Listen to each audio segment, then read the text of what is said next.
ध्यान देंगे सभी। जीवन में जितना कम हो सके उतना क्रोध करना चाहिए, क्योंकि क्रोध आपके विकास का रोड़ा है। आपकी घर की शांति को छीनने वाला है क्रोध, आपके मन की शांति को छीनने वाला है क्रोध, आपको अहरनिश द्वंद्व में डाल देने वाला है क्रोध, आपको मुश्किलों में डाल देने वाला है क्रोध। इसलिए शिव पुराण कह रहा, मैंने कहा it's not my words, Shiv Puran says in, Ved Vyas ji says in Shiv Puran. Ved Vyas ji ने कहा शिव पुराण में कि हो सके तो क्रोध करना ही नहीं चाहिए, और अगर क्रोध आ भी जाए किसी वजह पे, तो क्रोध में कोई भी शब्द अपने मुंह से नहीं निकालने चाहिए। क्यों?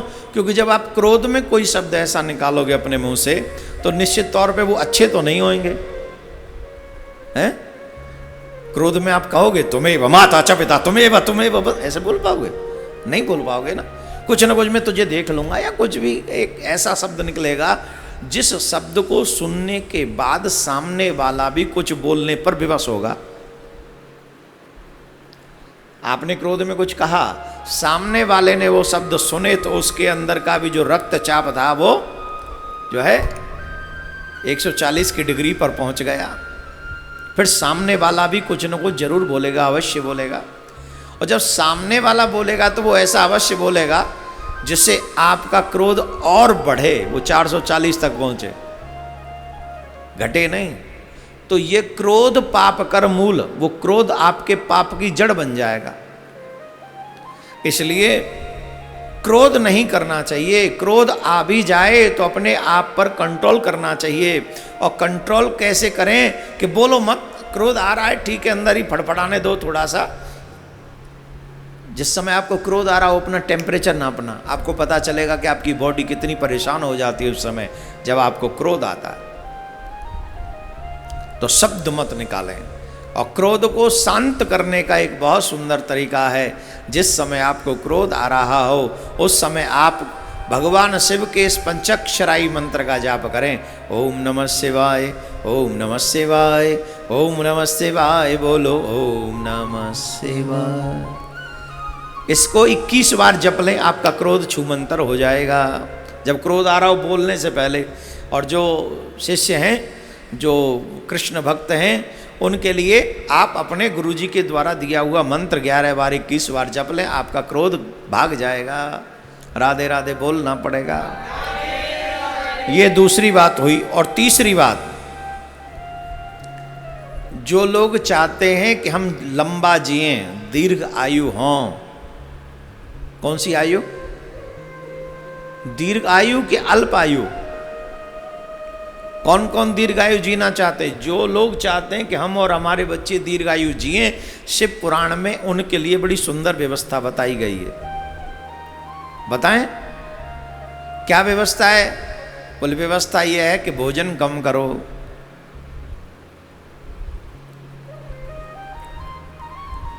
अनाज के भाजन मत बनो, अनाज के पात्र मत बन जाओ कि जितना मिल जाए सबको खा जाओ, और बिना सोचे समझे खा जाओ कि हमारे लिए क्या बना है और क्या नहीं बना है। जो तुम्हारे लिए बना है वही तुमको खाना चाहिए, जो तुम्हारे लिए नहीं बना है वो बिल्कुल भी नहीं खाना चाहिए। पेट्रोल की गाड़ी में अगर पेट्रोल डालेंगे तभी चलेगी, पेट्रोल की गाड़ी में डीजल डाल देंगे तो गाड़ी खराब हो जाएगी। आज का मनुष्य क्या कर रहा है? बोले शाकाहारी बनाया है पर मांसाहारी बनकर जी रहा है। एक जगह पर मैं पढ़ रहा था, मैं बोल दूं शॉर्ट में, कभी मौका मिला तो पूरा वीडियो बनाकर आप तक पहुंचवाऊंगा। जो व्यक्ति मांस आहार ग्रहण करते हैं, मदिरा ग्रहण करते हैं, उनकी सेवा भगवान स्वीकार नहीं करते। पूरा जब मुझे मौका मिलेगा, क्योंकि अभी टाइम नहीं, मुझे 1 घंटा ही बोलना होता है, 1 सवा घंटा 1.5 घंटा में, तो अभी समय नहीं बात समझाने का। अल्प में शॉर्ट में यही समझ लें, जो व्यक्ति मदिरा पीते हैं और जो व्यक्ति मांस आहार करते हैं, उनके द्वारा की हुई पूजा न शिव स्वीकार करते न कृष्ण स्वीकार करते, क्योंकि वो तुम्हारे बॉडी के लिए नहीं बना है, वो तुम्हारे लिए नहीं बना है। पहली बात तो भोजन कम करें। दूसरी बात वही करें जिसको अधिकार है तुमको, जिसके लिए अधिकार है कि वो तुम ग्रहण करो, वो है शाकाहार। कम भोजन करना चाहिए और उतना भोजन करना चाहिए, वैसा भोजन करना चाहिए जिसको तुम्हारी जठराग्नि पचा सके। जिसे तुम्हारी जठराग्नि पचा नहीं सकती ऐसा भोजन कदापि नहीं करना चाहिए। भोजन के नाम पे एक बात और याद आ रही है, अच्छी बात है, आप कहें तो बता दें। इसी भोजन के चक्कर में दरिद्रता हमारे घर में झांक रही है। चलो बाद में बताएंगे, याद रहेगा, अभी नहीं बताते क्योंकि बहुत लंबी लिस्ट है। आज हम सोच के आए थे ये आपको बताएंगे और ये आपके घर की खुशहाली के लिए है, इसलिए बता रहे हैं। शिव जी की कथा तो चली रही क्योंकि शिव पुराण में ही है, ये शिव पुराण में ही लिखा है जो हम आपको बता रहे हैं। कांत्यम भोजन कम करना चाहिए और शाकाहार करना चाहिए। तीसरी और अहम बात, ज्यादा से ज्यादा व्रत करना चाहिए। अहम बात है, ये बहुत अहम बात है। इस बात को हर कोई नहीं समझेगा। यहां एक और गजब की बात हम आपको बता दें, जितनी एनर्जी, जितनी शक्ति, जितनी पावर आपको भोजन करके प्राप्त नहीं होती, जितनी एनर्जी, जितनी पावर आपको व्रत करके प्राप्त होती है। इसीलिए हमारे ऋषि मुनियों की परंपरा में व्रतों को विशेष महत्व दिया गया। मैं शिव जी के व्रतों के संदर्भ में पढ़ रहा था तो महीने में कम से कम 4 से 5 व्रत हैं जो शिव जी के भक्तों को करने चाहिए। अमावस्या का व्रत करना चाहिए, पूर्णिमा का व्रत करना चाहिए, और एकादशी तो 2 आ ही जाती हैं, तो 2 और 2 4 हो गए, और फिर 2 व्रत और हैं, वो अभी मेरे दिमाग में नहीं आ रही। जब जिस दिन व्रतों के विषय में बताऊंगा उस दिन बता दूंगा। तो कम से कम 6 व्रत हैं। एक विशेष बात, जो इतने व्रत न कर सके उसे एनी हाउ शिवरात्रि का व्रत करना ही चाहिए। जन्माष्टमी का व्रत करना, जन्माष्टमी का तो हम कृष्ण के चाहने वाले कह रहे हैं, पर शिवरात्रि का और कृष्ण जन्माष्टमी का व्रत महत्वपूर्ण है, अवश्य करना चाहिए।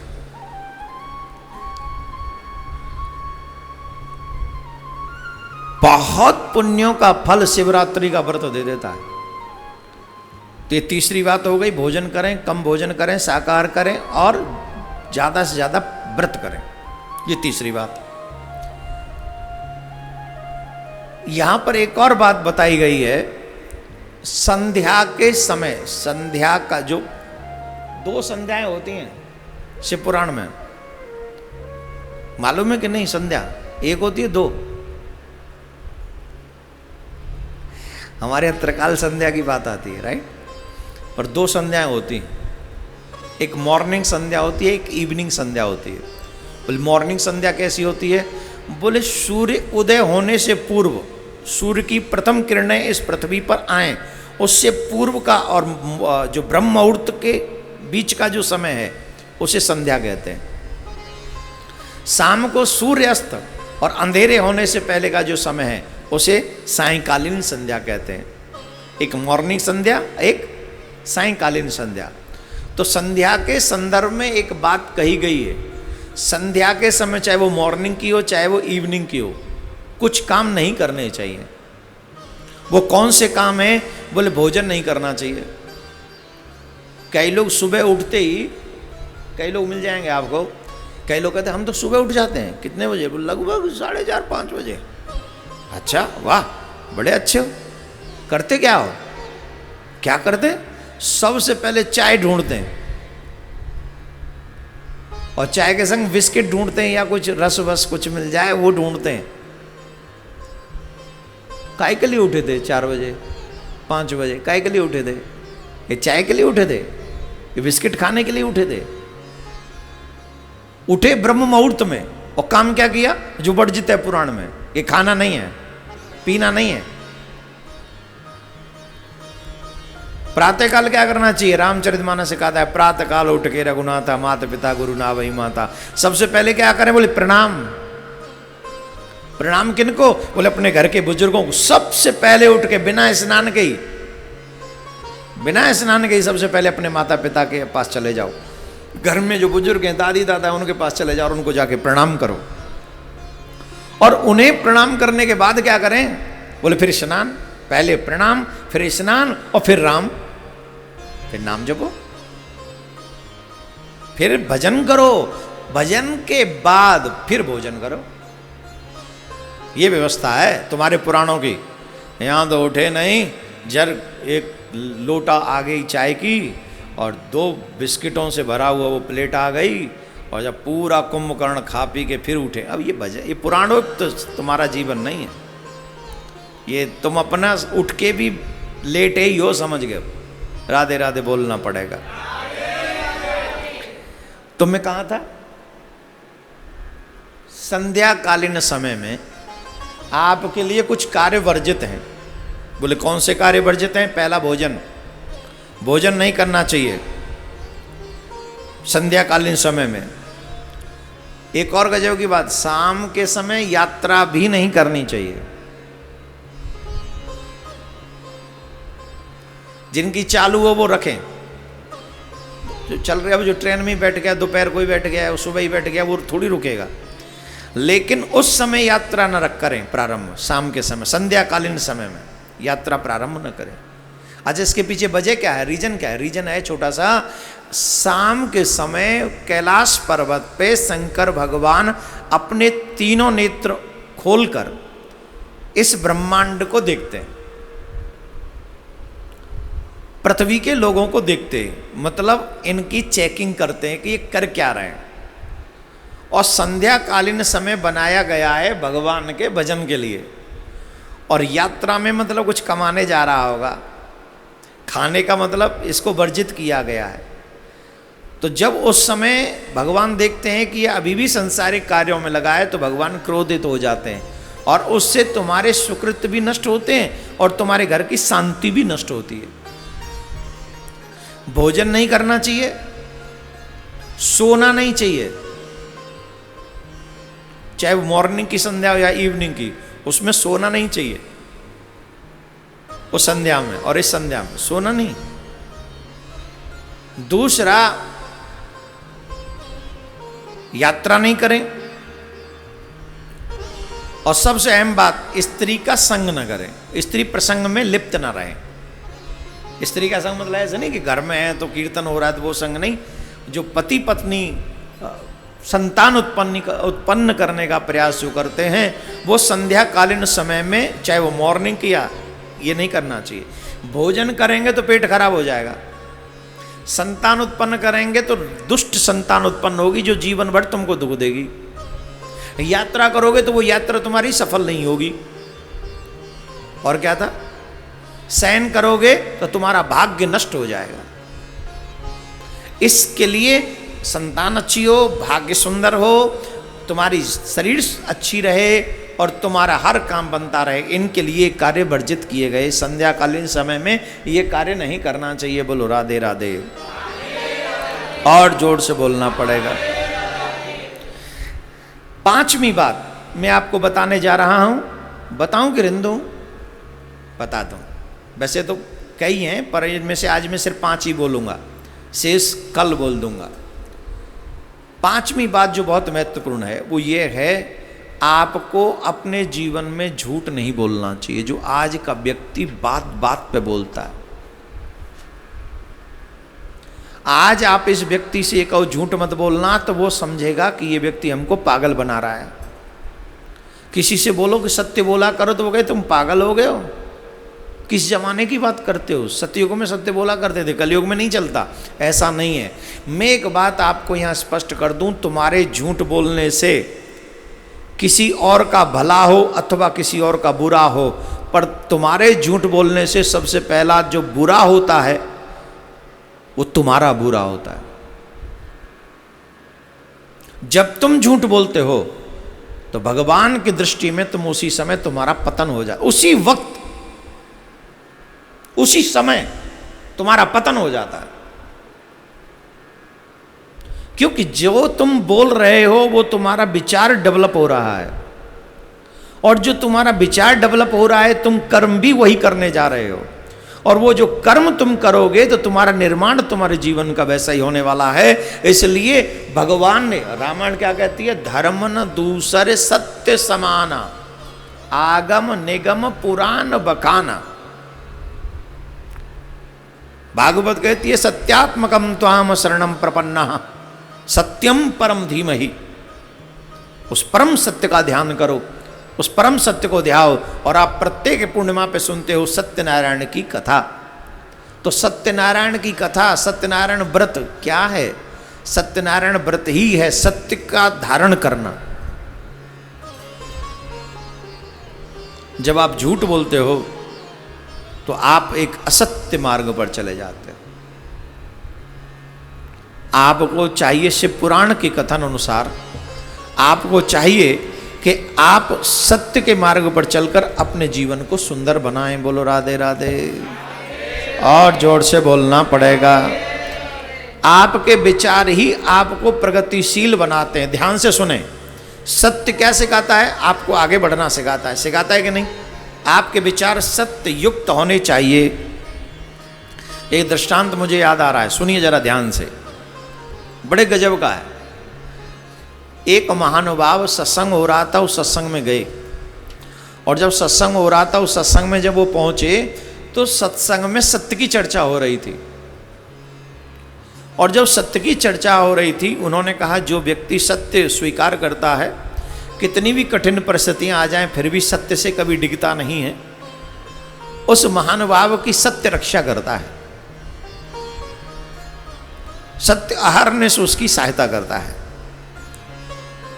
तो उन महानुभाव ने जब ये कथाक्रम सुना तो उन महानुभाव ने ये प्रण कर लिया कि आज के बाद मैं कभी झूठ नहीं बोलूँगा, असत्य नहीं बोलूँगा।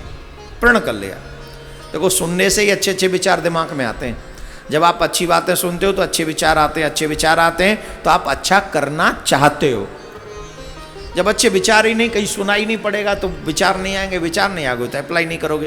तो जीवन पर्यंत उन्होंने कभी असत्य नहीं बोला, जीवन पर्यंत कभी असत्य नहीं बोला। और भगवान का भजन करते रहे, संतों की, गुरु जी की सेवा करते रहे। यही कार्य में वो हमेशा व्यस्त रहते थे, हमेशा आनंद में रहते थे। अब जाना तो सबको है पृथ्वी पे, चाहे झूठे हों चाहे सत्यवादी हों। एक दिन उनको भी जाना पड़ा, पृथ्वी छोड़कर गए। धर्मराज द्वार पर खड़े होकर उनका स्वागत करने आए धर्मपुरी में। भगवान ने, धर्मराज ने उनका स्वागत किया और पूरे उस स्वर्ग का भ्रमण कराया, और जो उत्तम से उत्तम व्यवस्था थी वो उनके लिए उपस्थित की। लेकिन वो इतने धीर गंभीर थे कि उन सुखों की तरफ उनका ध्यान ही नहीं था। वहाँ पर भी बैठकर वो अपने मगन थे। अब ऐसे दिव्य आत्मा जिसने अपने जीवन में झूठ न बोला हो, उनका दर्शन करने के लिए स्वर्ग के बड़े बड़े ऋषि मुनि आने लगे। धर्मराज भी आते थे और हमेशा कहते रहते थे कि भाई तुम हमसे कुछ मांगो, कुछ मांगो, कुछ मांगो।